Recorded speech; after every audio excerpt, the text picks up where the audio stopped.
ka-purple, magandang gabi sa inyo. Ito, magluluto na naman tayo ng banana bread.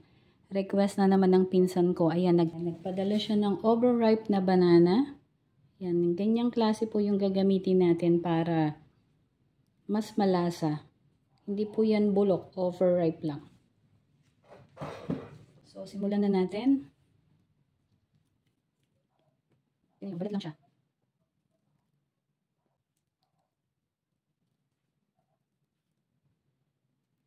Tapos, imamash lang natin ito.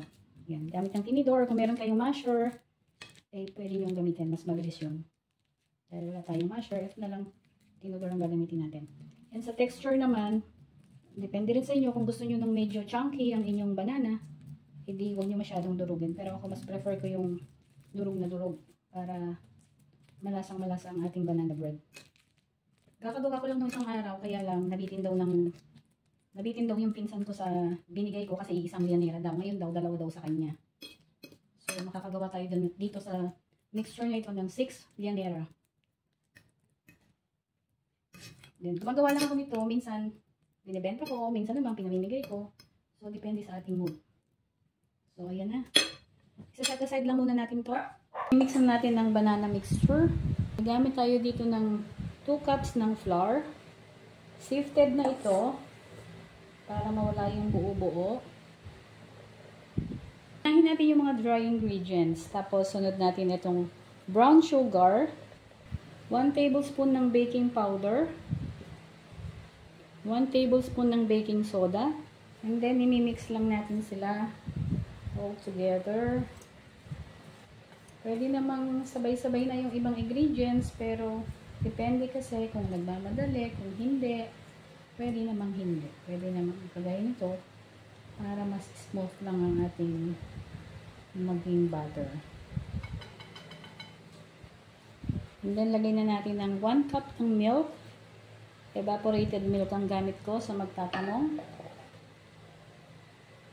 Half cup ng vegetable oil. Then, 2 eggs.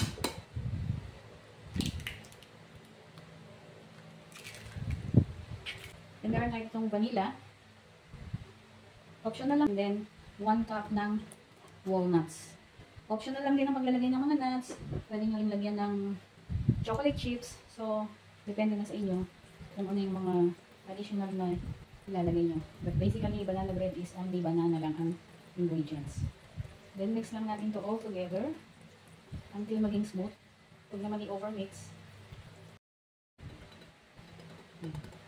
Last ay ilalagay na natin tong ating banana. Yan, kung makikita nyo ay medyo nag-brown-brown yung ating banana, yung ating sinatasay. Maraming nagtatanong bakit daw ang aking banana bread ay sobrang ma-brown. Kasi yun nga yung sikreto. Kailangan overripe talaga yung banana natin. And isa pa, brown sugar.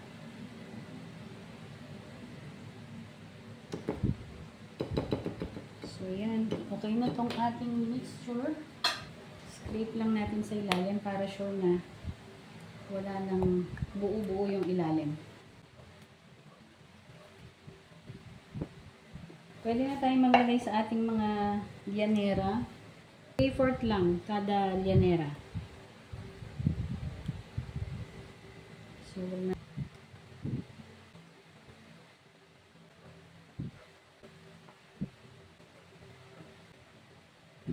after nyan, itatap naman natin sila.